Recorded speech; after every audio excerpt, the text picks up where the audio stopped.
Just ahead on American Black Journal, I'll talk about business development and job opportunities in Detroit with the new CEO of the Detroit Economic Growth Corporation. Plus, we'll get a preview of the city's biggest used book sale. Stay right there. American Black Journal starts now. Masco Corporation is proud to manufacture innovative and environmentally friendly products for the home. Delta faucets, craft-made in Merillat cabinets, and Behr brand paints have all been designed with you in mind. Masco and its family of companies, serving Michigan communities since 1929. The DTE Foundation proudly supports 50 years of American Black Journal in covering African American history, culture, and politics. The DTE Foundation and American Black Journal partners in presenting African American perspectives about our communities and in our world. For nearly 100 years, Ally has been a part of Detroit, and we give back by volunteering and donating in our community. We have a commitment to diversity and increasing economic mobility in our hometown. At Ally, we're dedicated to doing it right every single day.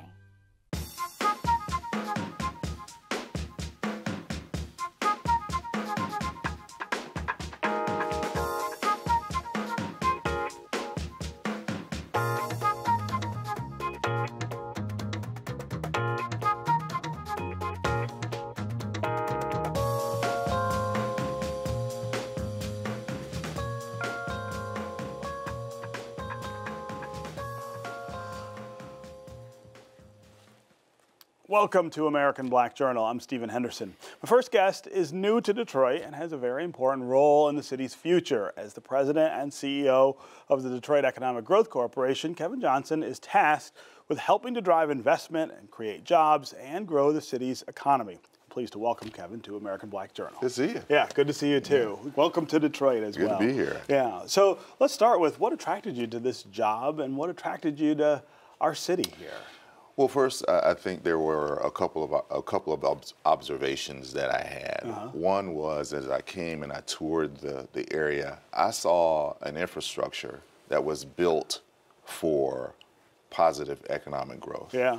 I don't think there's any city in America that is more prepared for opportunities to brand and grow and prosper itself like Detroit, because the infrastructure was here.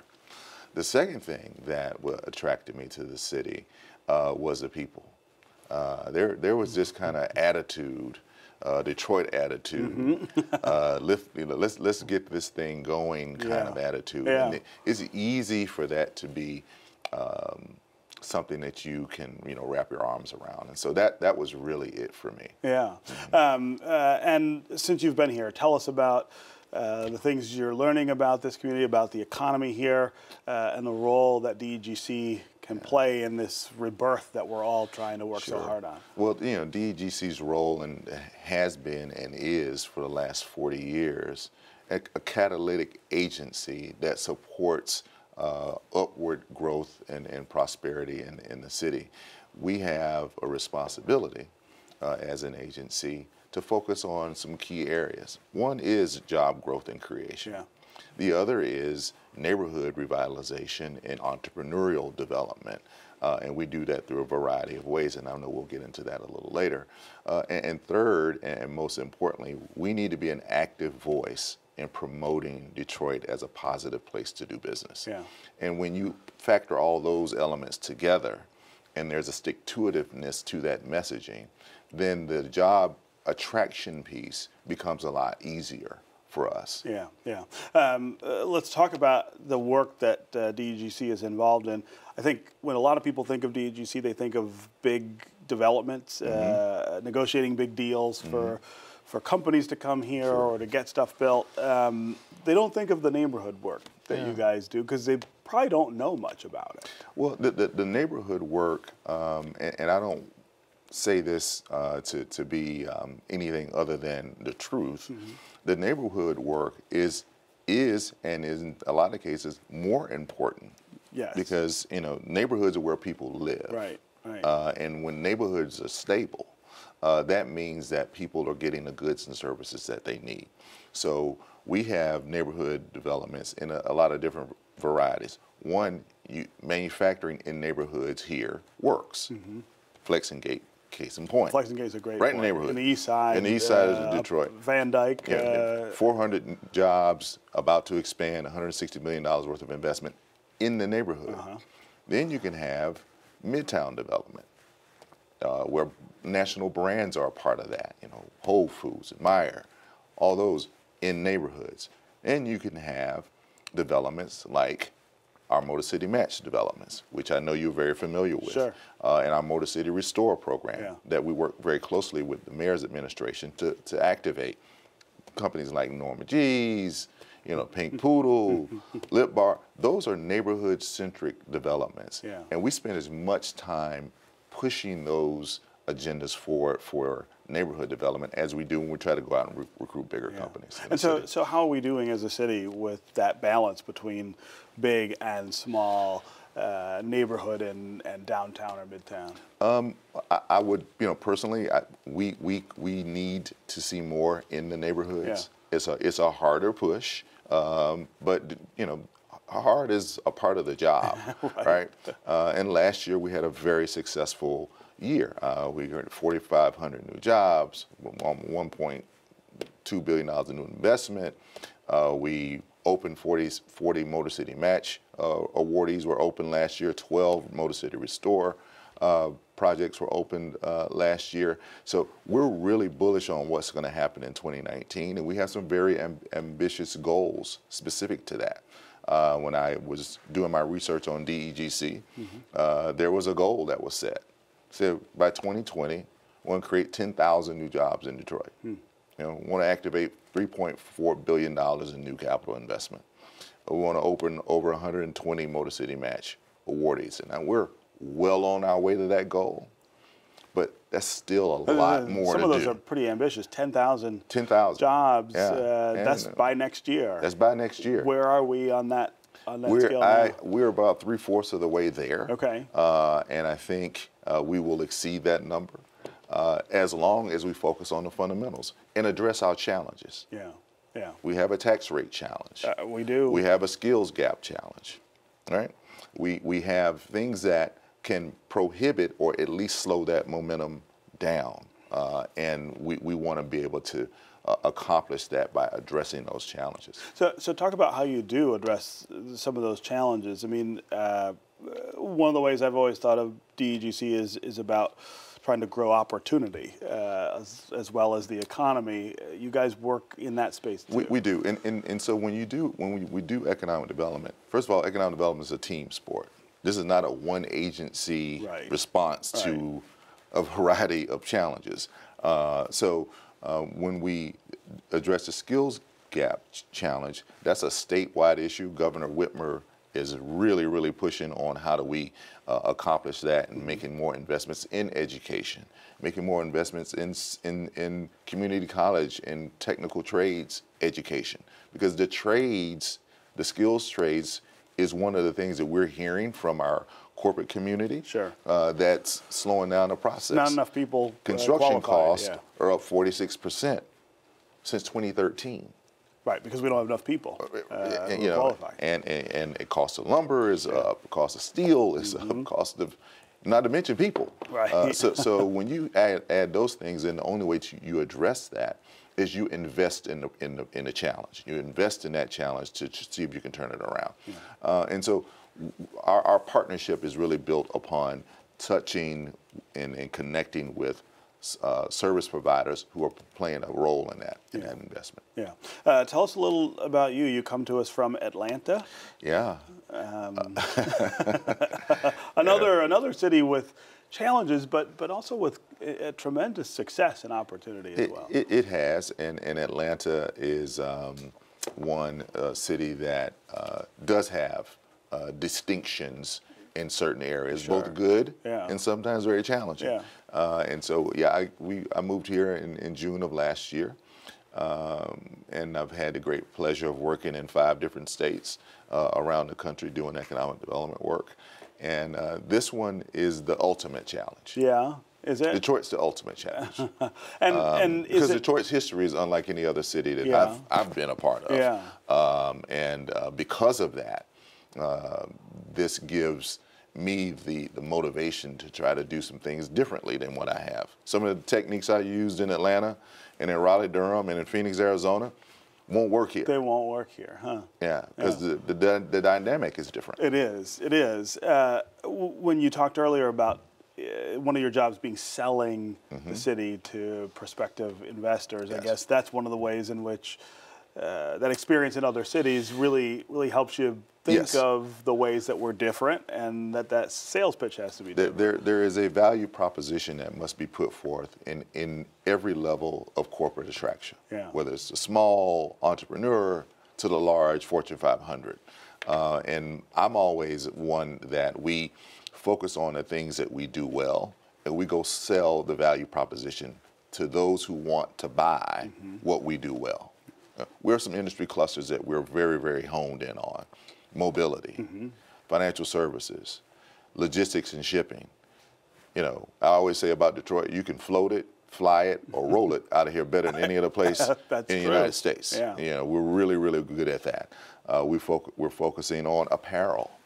Detroit is an emerging fashion and apparel industry. A company like My Locker that is doing great things over in Corktown with customized apparel printing and the like. We're focusing on healthcare. This is a healthcare center. Right. These are all assets from your point of view. I think we think of them as just things that we have. I mean, it's always interesting. It's not that, right? Financial services. Yeah. You ever equate Detroit with financial services? Right. I mean, it's not something we think of. We are, right? You have Rocket Mortgage and Ally Financial and Chemical Bank, all kind of right there. Right. I think you're in the financial services business, and we can go to the market and share why those companies have chosen Detroit to base operations, and say, "Come get some." Yeah. All right. All right, Kevin Johnson. Welcome again to Detroit, and thanks for being here. Thank you so much for having me. We'll catch up with you soon. Appreciate it. Just ahead, recycling books for a great cause. But first, here's a 1997 American Black Journal interview about how the Black community can help revitalize the city's economy. How does a church get involved in economic development in its community? Say, for instance, well, Hartford's been at it for a while, and certainly Joy of Jesus has been at it for at least as long, if not longer. What in the world? You got to network. You got to know who else is doing it. What do you do? If you've never done it and you hear about the high rollers, if you'll pardon the term, like a Charles Adams or an Eddie Edwards or Greater Grace Temple or even a Focus, Hope for that matter, who have redeveloped whole communities and given hope to people. Well, how do you get into that game and make it work for people? It's training. We have to be about the business as church leaders that have gone through this experience. They share it with others. Rather than wait until they go through that learning curve of it's successes and failures and what have you. We need to train. We have a training program. We have 57 churches in training right now, moving them through the process of learning so that they can do likewise in their community as we have done in ours. And this is, it's a must. We have got to do this in our community. The churches, we have over 2,000 churches in our city. If we can get them activated in their neighborhoods, we will make a significant impact in those neighborhoods. And what are we doing? We're talking about building human capital. It's working with people in those neighborhoods, developing them so that they can be productive. And that's what the church is about. So we need to reach out. We got to train our church leaders how to do it, pass on that information, be there to support them, and then link together.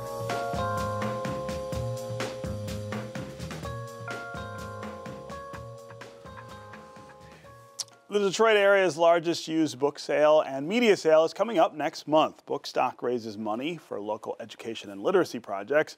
More than 200,000 donated books and DVDs and CDs and audiobooks and vinyl records are on sale at bargain prices beginning April 7th at the Laurel Park Place in Livonia. There's also a writing competition for Detroit fourth graders that focuses on their favorite book characters. Joining me now is Bookstock's honorary co-chair, Neil Rubin of the Detroit News, along with the event's honorary chancellor, Alycia Meriweather, who's deputy superintendent at Detroit Public Schools Community District, and DalAna Glover is last year's student essay winner. Thank you all for being here. Delighted to be here. Yeah. So, Bookstock, what year is this of Bookstock? This is, let's see, this is our 17th. Is it 17? Yeah. My goodness. Talk about where the whole idea for this came from. Well, it grew out of an old book sale that some people might be familiar with, Brandeis University Women's Alumni. And they did it apparently forever. But you know, the members weren't getting any younger, the books weren't getting any lighter, and they finally gave it up. And then in the early 2000s, a group of women from Oakland County said, you know, we loved that. Let's see if we could put it on again. Let's do it again, right. And use it to raise money for literacy and education projects. And the first year, all the books fit into an out-of-service health club at Laurel Park Place Mall where we hold the event. Now, 200,000, 300,000 volumes. We've stopped counting. Right. It's immense, and it goes end to end at Laurel Park Place. Yeah, and I mean, it's an incredible array of things. I mean, the number of things that people feel like, I'll donate this to Bookstock because I don't need it, but somebody else may find a great use for it. It's, you know, to me, it's you referred to it earlier as recycling, and that's it exactly. It gets books out of people's basements and back in their laps, which is where books belong. Yeah, yeah. The school district's role in this is pretty important too, and it's a great sort of celebration of the idea of literature and literacy, two really key components in education. Yeah, anytime that we can connect students and children with reading and writing and speaking and listening, those skills that are tied to the Common Core state standards, but in a fun way, I think is a double win. And so the partnership with Bookstock and making sure that our fourth graders have access to this competition, really encouraging young people to read a book, to identify who is their favorite character, and then to be able to write in a way that explains that character to other people who are reading their piece is really exciting. Yeah, yeah. And DalAna, you are the defending champion essay writer for Bookstock. Tell us about what you wrote about and the character that you wrote about. I wrote about Pinocchio because he used to lie, and I know that lying is bad. Because I remember when I used to lie, that wasn't good for me or my family. You used to lie? I can remember being a little bit of a liar as a kid too. I think that's pretty normal. What did you like most about Pinocchio? What I liked most about Pinocchio is that he learned from his mistakes, and the fairy kind of helped him. So he basically stopped lying most of the time. And what did you win by winning the competition? By winning the competition, I won a trophy and $150. $150, it's a lot of money. Congratulations. What did you do with the money? What I did with the money was like buy me stuff, buy me clothes, shoes, a whole bunch of stuff. Right? You can buy a lot of things with $150. What school do you go to? I go to Davison Elementary and Middle School, and my teacher is Miss Marina. Yeah. Very cool, very cool. I mean, this has got to be an incredible reward for you as organizer of this event. It is huge, huge fun. The kids are hugely into it. They get so excited. They're literally, some years, bouncing up and down. And if you can't get caught up in the excitement of a kid who's just won a huge prize like it, yeah, it's wonderful for us too. We feel like winners. Yeah, yeah. Talk about where we are in the district with the focus on literacy and literature and reading and all of those things. That's been one of our big challenges for a really long time in the district. Yeah, not just in the district, but in the city, right, as a whole. And really being very, very intentional around, number one, the curriculum that we're using. So from the district's perspective, we did a major curriculum adoption last year for our K-8s and adopted a new curriculum that's better aligned to the standards, has multiple layers of involvement for students and their teachers, and really trying to look at literature and literacy in a different way that's more engaging. And so one of the things that we know about instruction, and as a former teacher, I've always said this, that whatever the content is, if it's not engaging, it doesn't matter who's talking about it, there's going to be a disconnect. And so first, making sure that what we're talking about is relevant to the standards, but then second, is it relevant to students' lives? And I think when you look at what the district is doing now with the newly adopted curriculum, you're going to see, I mean, things take time, but within the next 3 to 5 years, you're going to really see some massive improvements, but we're already seeing significant change and shift in that literacy area. Things like Bookstock and allowing students to read and write and discuss are things that I think help give additional incentives, but that's on top of the core instruction that we're really strengthening in the district, if that makes sense. You have to have a core instructional model that is aligned, that is relevant, and is helping students move and show growth. And then additional incentives like Bookstock make the opportunity for kids to be celebrated and to be honored for that work is really, I think, great for everyone. Yeah, and the issue in the city for some time has been picking something, sticking with it, and waiting for it to actually pay off. We haven't been great at that, and it feels now like we're kind of more committed to that idea. I would say, you know what, and I've been at this table before talking about some of these topics, right? So the fact that I'm back here talking with you again about stability is actually a visible sign and a physical sign that there is stability in the district. Not only do we have an elected board, we have an appointed superintendent, we have district leadership that has now been stable for about 1.5 years. And we are now moving away from complete extrication, I guess, from the state control. So the last step for the district is to move out from control from the FRC. And we've now had 2 years of a balanced budget, and we're in the black, and this will be the third. And if that happens, the district stability, the plan, moving forward, I really have full confidence. As somebody who's a Detroit Public Schools graduate, a lifelong citizen of the city of Detroit, I can honestly say I'm probably the most excited I've been about where we are right now. But it's one of those things, I look forward to looking back on all of this, because I think when we get forward and we look back, things like this conversation, this is just one student talking about an award that she won.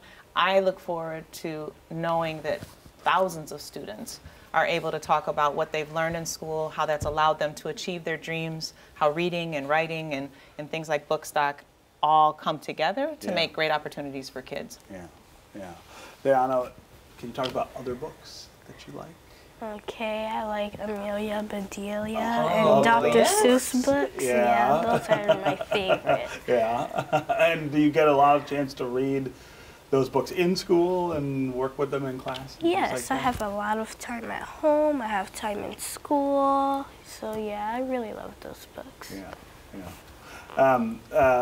If someone's going to Bookstock with 300,000 things to choose from, would you tell them where to start? Where do you begin? Well, any entrance of the mall will work. Again, it's special events every day, by the way. Bookstockmi.org will spell that out for you. But it's end-to-end at Laurel Park Place Mall, April 7th through 14th. It's always important to tell people it's all sorted out. It's not one big pile in the middle. You know, if you like mysteries, biographies, history, whatever, we've got it scheduled for you. And obviously, we can't display 300,000 items at once. So there's new material every day.